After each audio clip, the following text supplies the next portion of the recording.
They took me to a room and they told me that because I went through domestic violence, I had to have my children removed. They could have put me in a mother and baby unit, but they didn't. Because it's all government funded, and this is why social services will do this. So when they put my kids under an interim care order, that's when they go they stay under my care Monday to a Thursday, and then they go to foster carers on a Friday to a Monday morning.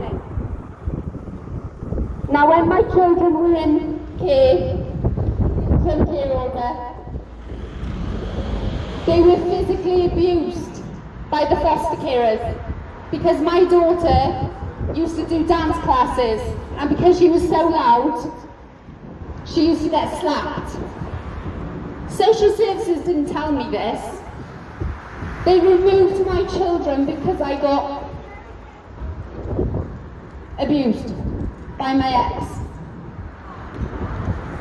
Basically, when I went to court, they told me that I weren't allowed my child back. I have mental health issues. Mental health. I've never suffered with mental health. I'm a care assistant. I work for the vulnerable. So basically I've got 4 children. My child was removed at 14 months old, and my other child was 9 years old, and she used to come home to me on a Monday morning and she said, Mummy, I need to tell you something. So I sat her down and I spoke to my child, and she told me that the foster carer was ramming food down her throat. She told me that my 14-month-old daughter didn't take a 5-ounce bottle, so she got thrown in a travel cot because my child was hard work. My child has cerebral palsy. She has a disability. So basically, I've been accused of mental health. Not only that, I was abused when I was 13 years old and attacked when I was 16 by 2 men. That's my past. But no social services went a little bit further and said, because I was abused as a child, how can I protect my children? I could do that to my own children. I asked social services for my children back. See how they use the same method on everyone? Sorry. You got this. Go on. I went to court and I told the judge that my children were physically abused within the foster care system. And social services turned around and said, no, this mother is a manipulator. She's trying to break the placement. I was trying to safeguard my child. These people who say they safeguard children are abusing our children. I have an 18-year injunction which prevents me from speaking about my child. My child was taken off me at 14 months old and my 9-year-old. She was adopted at 5 years old. 5 years old she was adopted. On the 16th of May, my daughter's birthday, she got adopted.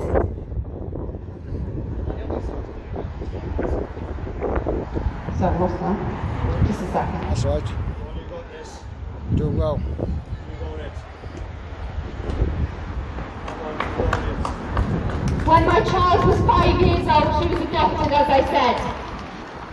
But you never guess what, guys? While they adopted my daughter at 5 years old, I was allowed to keep my 4-month-old son with no social services involvement. And I'll tell you why. Because my daughter has a disability, she has cerebral palsy. It's money.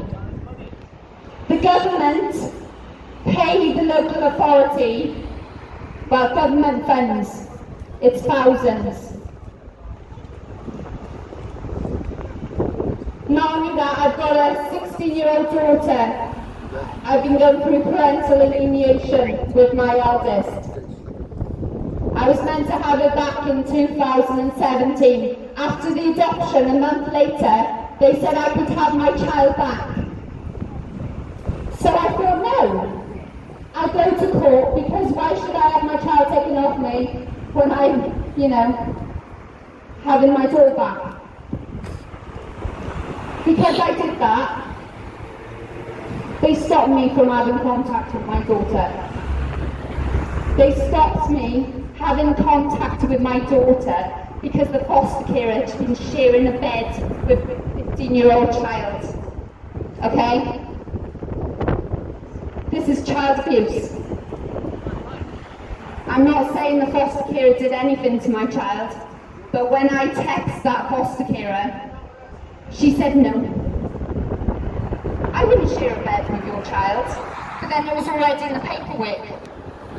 The manager told me that I was comforting for my child because she was upset. I'm a mum. I have parental rights. I have a right to my child. But no, unfortunately, I don't. My 16-year-old is torn because I know she's got a new life. She's been with her carers since she was 9 years old, and they do see her as a daughter. But when my daughter was 9 years old, she was already calling them mum and dad. And I said to her, why are you calling them mum and dad? Oh, my foster carer told me that when I go to a new school, I might get picked on. So my daughter doesn't go by my name, and that's a violation of my human rights. Let's talk about the adopters, shall we?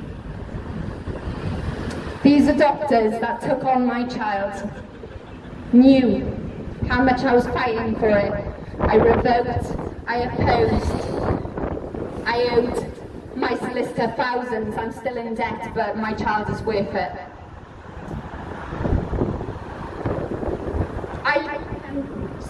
I live in Pembroke. Where do you think my child lives?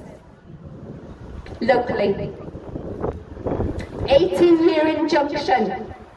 18-year injunction. I am not allowed to have any contact with my child. I got caught in October. I spoke to a judge and I said, basically, they must be breaching, because I got an 18-year injunction because I found out who they were. They were scared. They said to the social workers, we're not going to take on this child if there's no bagging order. So basically, my daughter was fostered to adoption by their own family, foster carer family. And they know. They sent the police to my house when I was pregnant, 7 months pregnant. I wish my daughter happy birthday because she was 6. 5, sorry. And I had a riot van, and the police told me that I had to sign a contract because I'm not allowed to talk about my daughter. And I said to the police, you're asking me to sign a contract. You did not protect my child. The police knew about the abuse my kids went through in foster care, and they didn't say anything. Why is that? Because apparently I'm just a parent. I've got parental rights. But not only that, there was like I said, there was a police investigation, and the foster carers who abused my children, physically abused my children, they were taken off the panel. So it was quite serious. And it said in the court documents that my child was removed because she was harmed. in a local authority's care, but it's okay now. Because that was then, this is now. Like I said, I've got a 16-year-old and an 8-year-old who was adopted. I've got a 1-year-old at home, and I've got a 3-year-old at home, and I never had social services involvement with my kids. So basically, I want my kids back. I understand with my 16-year-old, because let's be honest, she ain't coming back. But with my youngest, she's 8. I just feel that is a violation of her human rights. It's a violation of her family rights. But with the social worker that removed my children, I just think she's got a cheek to come in my home where my children were happy. They wasn't abused until they went into the foster system. But the social services would cover that up. They cover all abuse. That's it, Billy. Well done.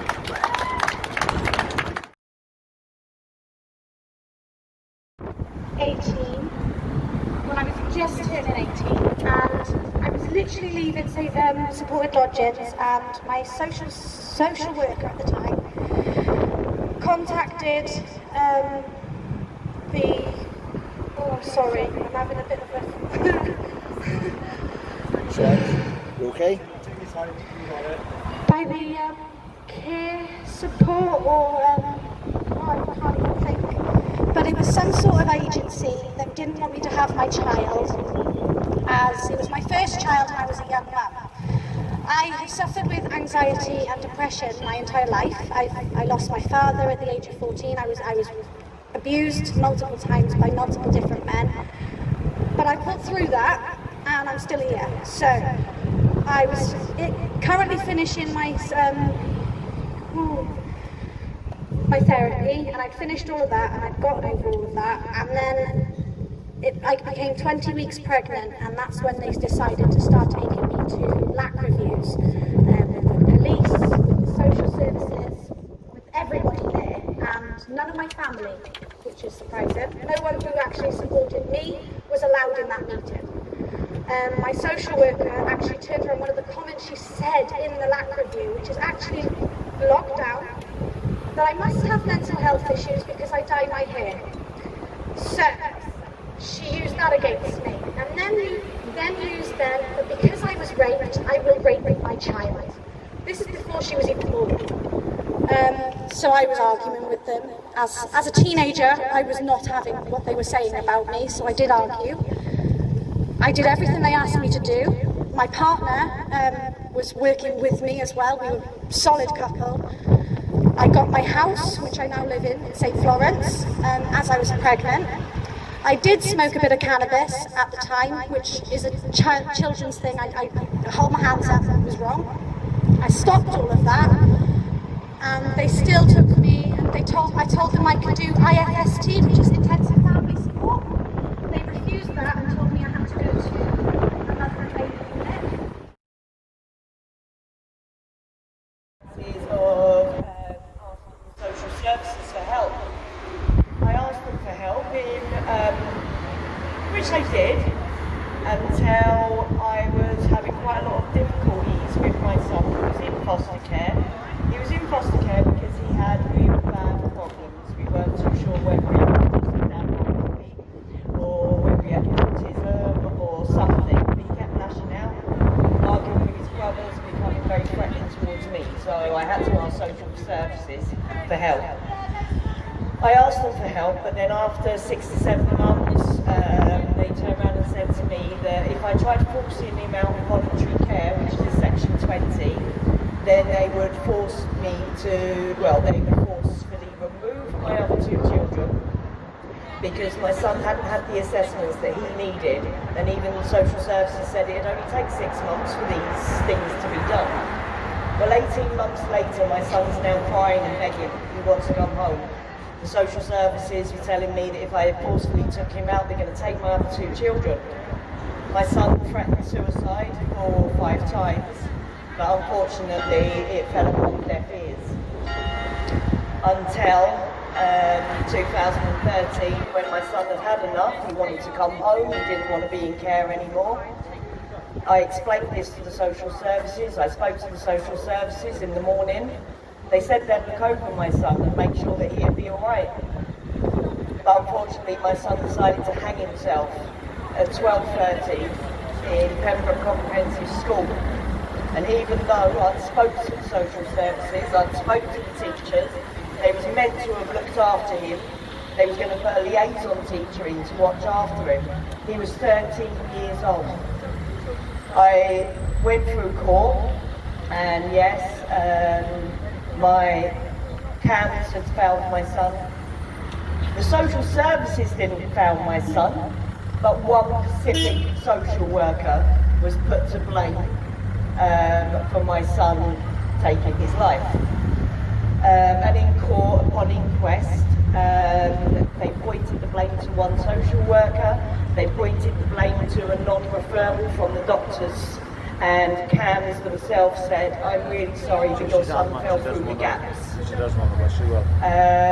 Yes, I can have a litigant case against them, and that's why the social don't like working with me at the moment.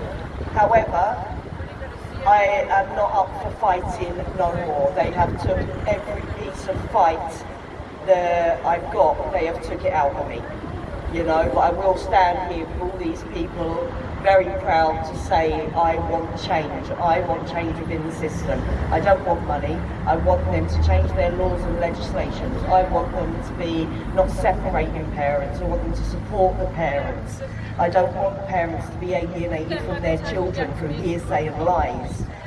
I reckon that there's so much support that is out there that they just find it easier to remove a child than it is to support them, because that's unfortunately where the money is. They haven't got the time, you know, and working with social services, I also find that when they get a case that comes in, they're not actually allowed to look at the history of that case. So all they get is a load of court document saying, here's a family, you've got to do this. They don't actually listen to the parents and listen to what brought them there in the first place. And that needs to change. You know, there's so many social workers that are changing all the time. You're lucky if you get to keep a social worker for 3-4 months before it changes onto a new one, where you've got to go through it all again. But as I said, the social workers are not, they don't have to look through the history, and they do not have to look through anything that was pre-court date. So even if you are caught there through fabrication and lies, it doesn't matter, because they've got your kid, they've got your money, you know, and then when you do try to force them back out of it, you're the one to be made feel bad for trying to take your own kid back out of care, and then they blackmail you to take your other children away from you when there was no abuse at home in the first place. With myself, I've never abused my kids. Yes, I was abused as a child, and yet, echoing what everybody says, because I was abused, I could be an abuser to my children. Don't know how that works, but I've never been in trouble with police, never had problems with social services. My son was removed, they would not give him back. Now, I cannot get my kid back because he's dead. Thank you, social services. However, I can support all those parents that are desperately trying as hard as they can to get their children back. That's all I've got to say.